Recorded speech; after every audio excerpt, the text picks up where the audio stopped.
Ini unmute. Oke, selamat malam Miss Pramita dan teman-teman sekalian. Di sini kami dari kelompok satu ingin melakukan presentasi dari tugas akhir. Nah, kami dari kelompok satu ini topik yang menjadi tugas kami adalah kemajuan live shopping dan keuntungan penggunaannya. Nah, di sini juga kami punya sub judul yaitu analisis teknologi dan sistem dalam e-commerce interaktif.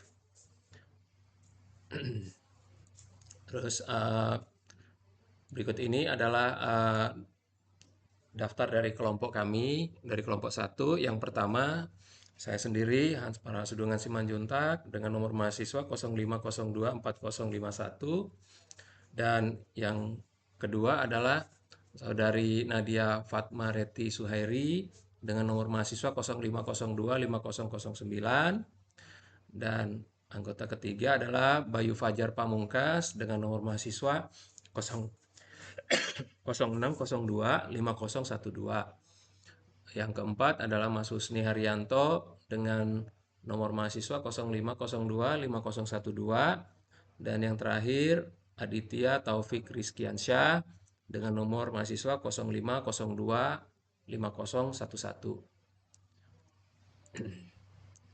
Nah, daftar pembagian tugas dalam kelompok kami adalah sebagai berikut. Untuk latar belakang disusun oleh Husni Haryanto, tujuan dan manfaat disusun oleh Nadia Fatmareti Suhairi, dan untuk bagian kelebihan dan kekurangan itu disusun oleh Aditya Taufik Rizkiansyah.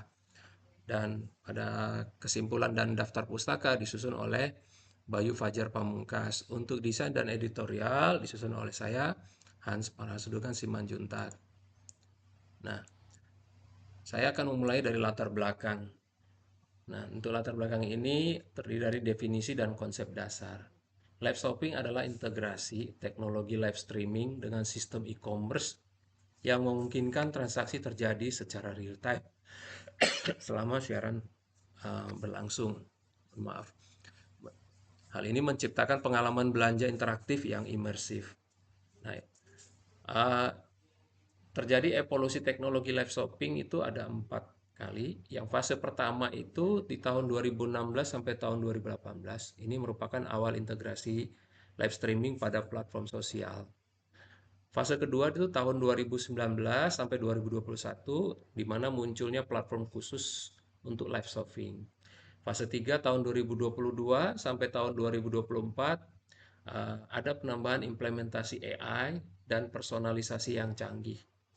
Fase keempat tahun 2025 sampai saat ini yaitu terjadi terintegrasi AR, VR, dan teknologi imersif.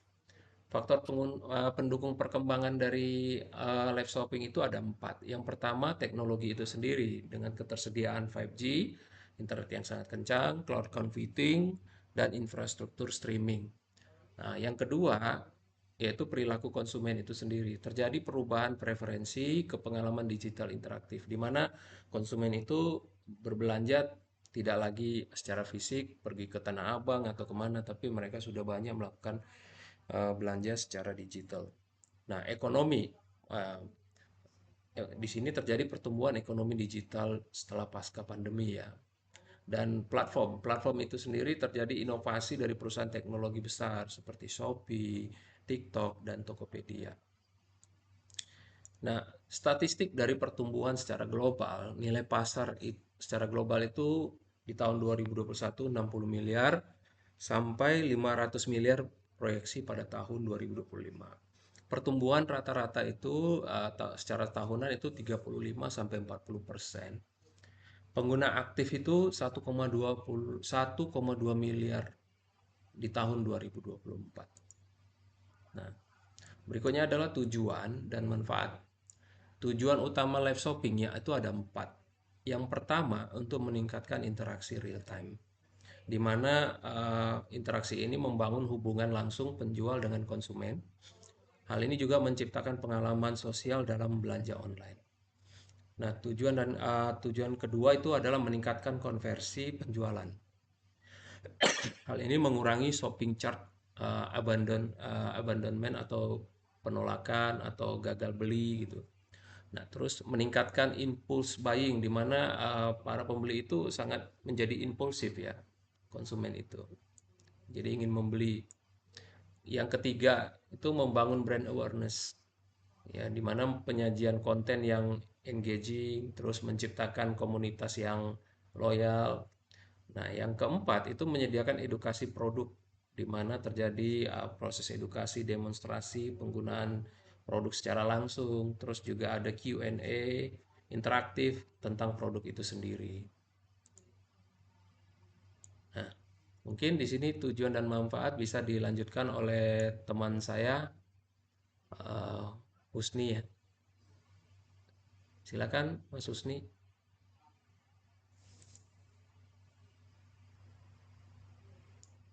Dilanjut sama saya saja, Pak. Baik, baik. Silakan Nadia. Nanti saya lanjut, Mbak. Maaf, tadi speakernya off. Jadi terima kasih Pak Hans. Selamat malam Miss Paramita dan teman-teman sekalian. Saya akan melanjutkan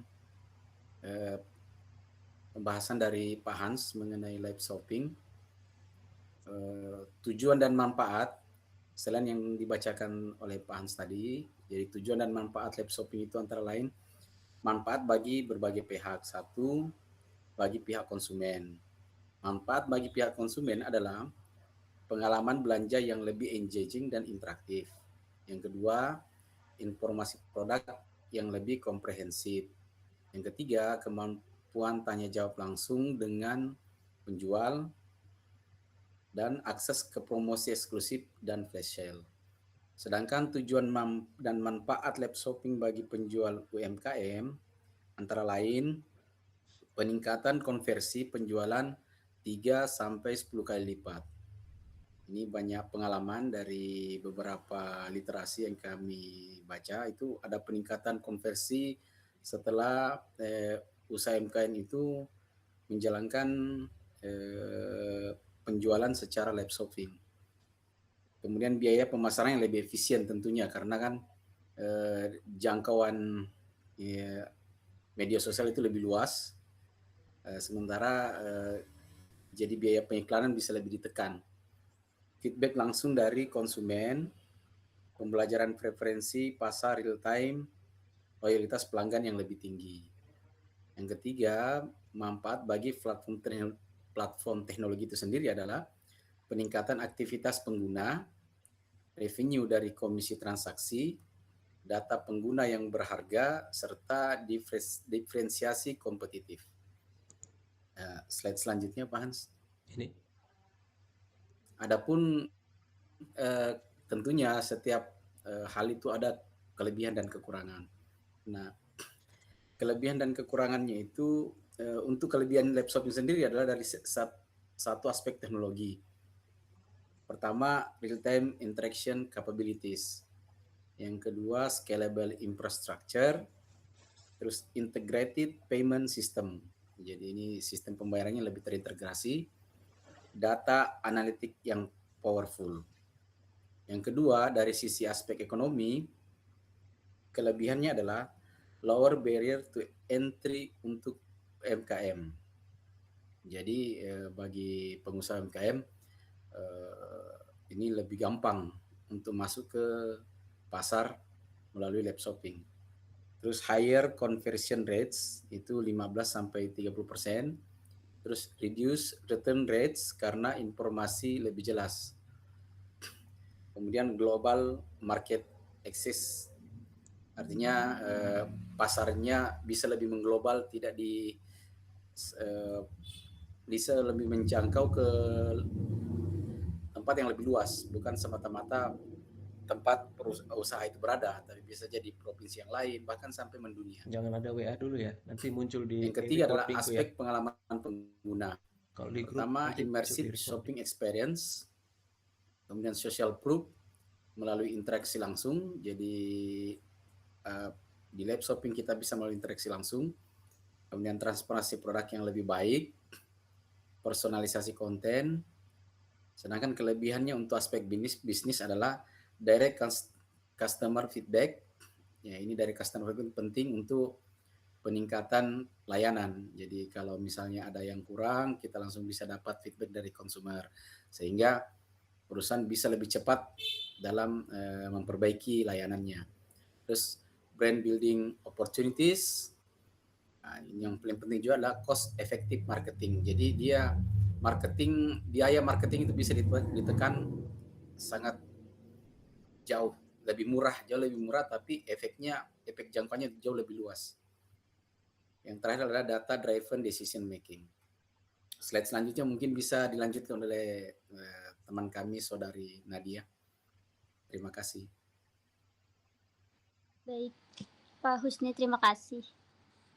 Selanjutnya masih di kelebihan dan kekurangan. Kekurangan dan tantangan. Ada yang pertama di tantangan teknologi.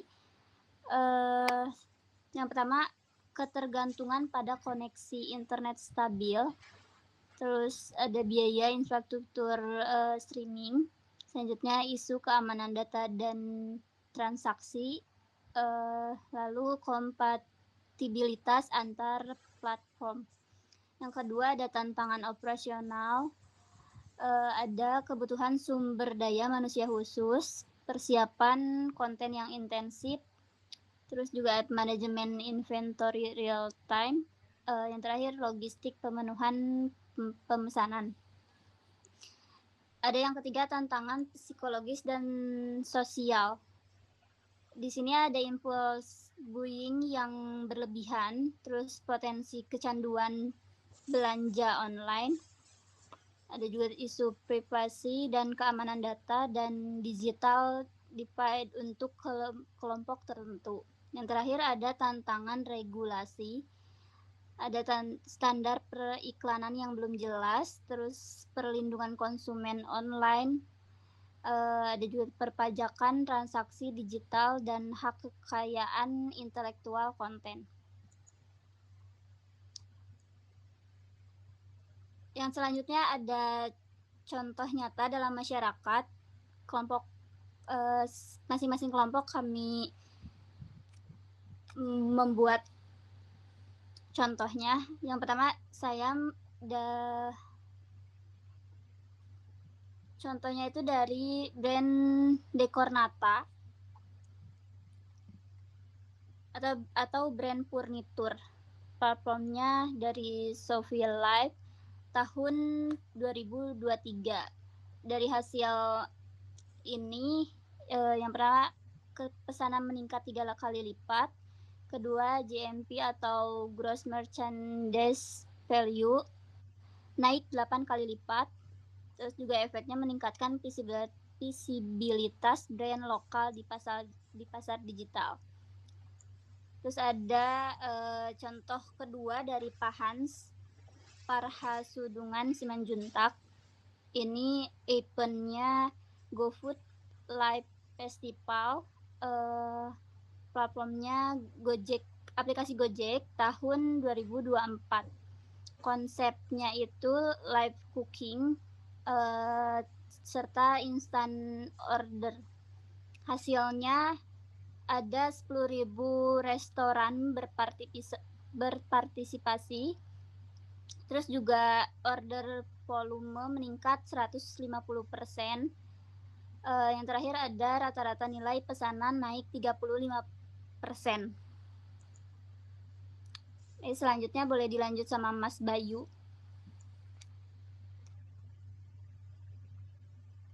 Terima kasih Mbak Nadia. Saya akan melanjutkan contohnya ke dalam masyarakat. Mohon maaf suara saya kedengaran. Kedengaran Mas Bayu, cuma dia agak menggauh. Kedengaran, silakan. Kira-kira aman nggak? Terdengar Mas Bayu. Ya. Saya akan lanjutkan dari contohnya ke dalam masyarakat pada tahun 2020 sampai 2025. Contoh ketiga dari Mas Aditya. Mohon maaf Mas Bayu, di sini kayaknya suaranya kurang jelas ya. Mungkin kalau Mas Bayu suaranya ada terganggu, mungkin teman yang lain kali ya. Baik. Kalau begitu nanti saya lanjut Pak Hans. Boleh. Mohon maaf ya Mas Bayu. Oh, Oh, maaf Mas Bayu, biar saya bantu lanjut. Jadi terima kasih Mbak Nadia, nanti saya lanjutkan. Jadi contoh nyata dalam masyarakat yang kami itu contoh pertama dari Mbak Nadia tadi, dengan contoh kedua dari Pak Hans, contoh ketiga dari Mas Adit Taufik Rizkiansa, yaitu brandnya Eager Adventure.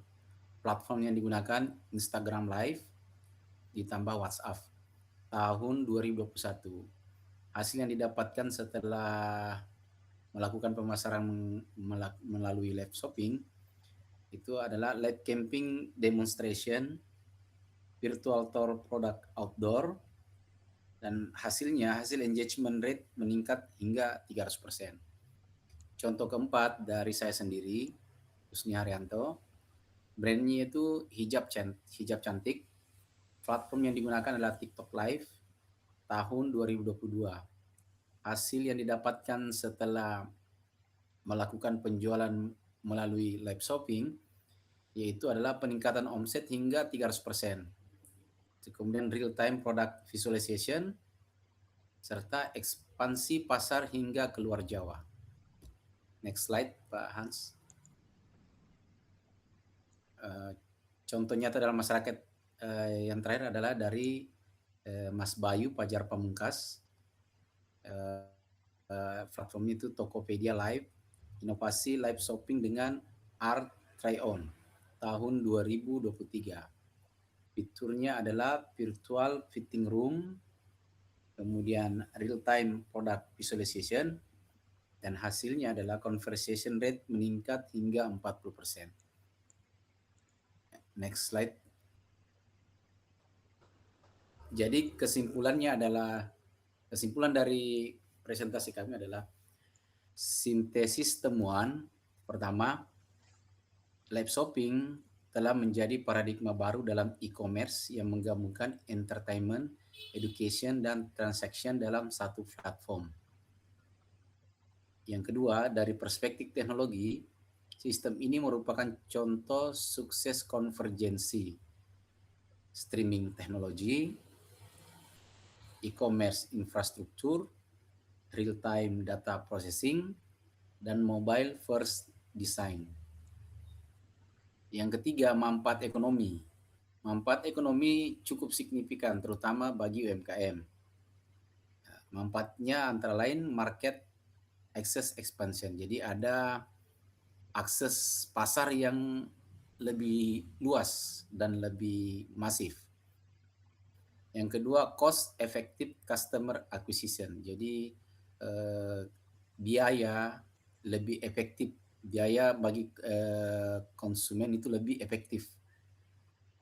Yang ketiga adalah direct customer relationship. Jadi ada relationship antara penjual dan pembeli secara langsung.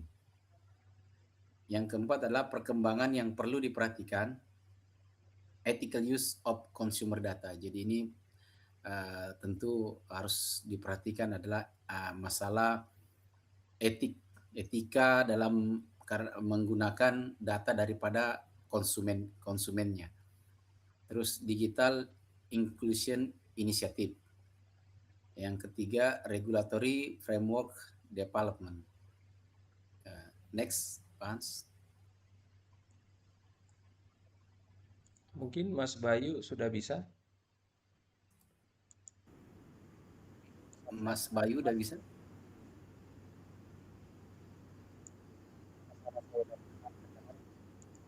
Masih belum bisa Mas Bayu. Kalau gitu biar saya aja ya. Oke, silakan Pak Hans. Baik. Nah, kelanjutan dari kesimpulan adalah implikasi praktis. Ada tiga hal. Yang pertama bagi implikasi praktis bagi mahasiswa IT. Ini terjadi namanya ada tiga hal nih, peluang karir dalam pengembangan platform live e-commerce. Ya, terus ini terbuka seluas-luasnya peluang karir untuk pengembangan platform.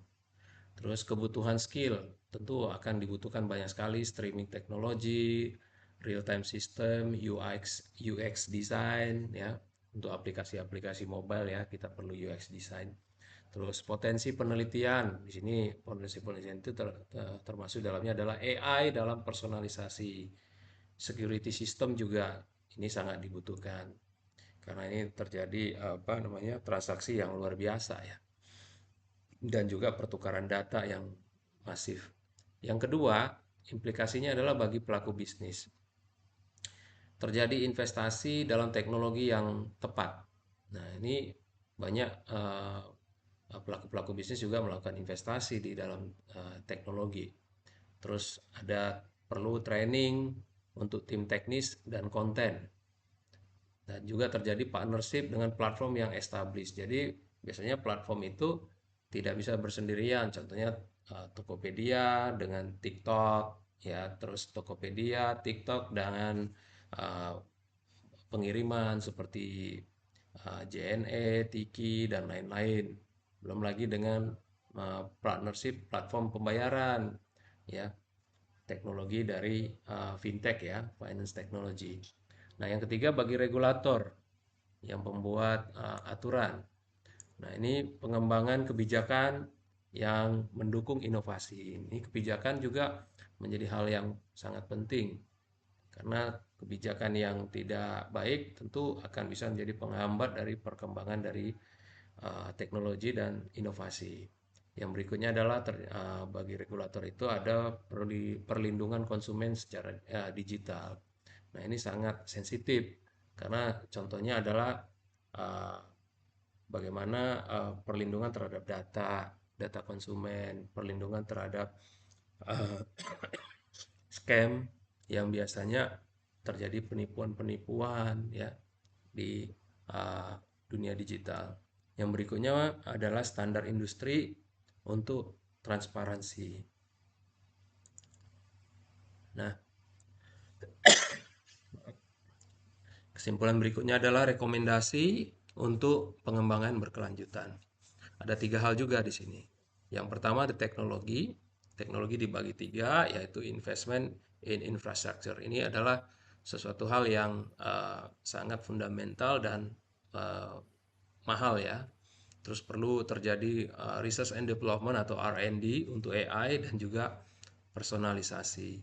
Nah, personalisasi ini sangat meningkatkan penjualan karena membaca kebiasaan dari kita sebagai konsumen ya. Terus ada cyber security enhancement di mana terjadi pertukaran data yang cukup besar. Nah, di sini cyber security ini sangat sangat sangat dibutuhkan sekali. Terus yang kedua adalah edukasi. Edukasi ini kita juga memberikan 3 poin di sini.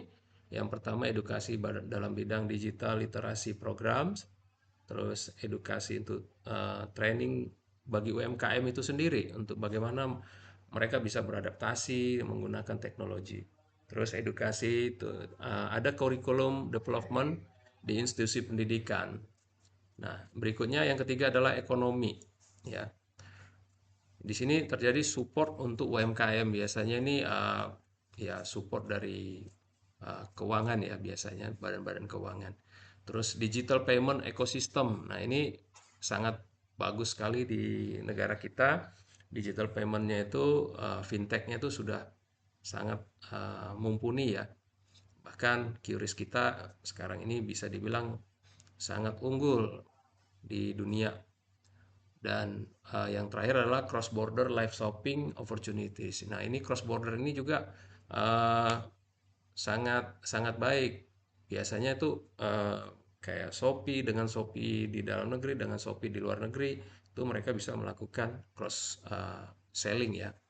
Dan ini luar biasa gitu. Terus penutup ini saya borong aja semua. Oke. Penutup, live shopping tidak hanya merupakan tren sementara, tetapi telah menjadi bagian integral dari ekosistem e-commerce modern. Dengan perkembangan teknologi yang terus berlanjut dan adaptasi konsumen yang semakin luas, model ini diproyeksikan akan terus berkembang dan berevolusi, menciptakan peluang baru baik dari segi bisnis maupun teknologi. Nah, ini ada tagline yang kami buat. Live shopping merepresentasikan evolusi alami dari e-commerce, tradisional ya menuju pengalaman digital yang lebih kaya, lebih interaktif dan personal. Sebuah transformasi yang didorong oleh kemajuan teknologi dan perubahan perilaku konsumen digital. Nah, berikut ini adalah daftar pustaka. Artikel ini diambil dari platform terpercaya seperti Shopee Indonesia tahun 2023, Shopee Live Performance Report 2023, yang dimana judulnya adalah Driving Growth for Indonesian Sellers.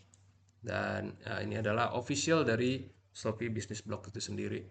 Yang kedua adalah TikTok Business tahun 2024, yang dimana judulnya adalah TikTok Shop Success Story, How Brands Are Winning with Live Commerce. Nah, ini TikTok Business Resource Center yang mengeluarkan. Yang ketiga adalah kompas.com tanggal 31 Agustus tahun 2023. Judulnya itu adalah gara-gara live shopping di Shopee Live, omset brand lokal Dekornata naik 8 kali. Luar biasa. Ini linknya ada di https money.kompas.com. Yang keempat adalah kontan.co.id tahun 2024. Judulnya adalah live shopping jadi andalan e-commerce, transaksi tumbuh 40%. Linknya adalah https industry.kontan.co.id. Yang kelima, yang terakhir adalah Tech in Asia tahun 2023. Judulnya tuh How Indonesia's Live Commerce Market is Evolving. Nah, linknya adalah https www.technisia.com. Baik, terima kasih. Demikianlah presentasi kami. Semoga presentasi ini dapat menambahkan wawasan kami dan juga yang mendengarnya.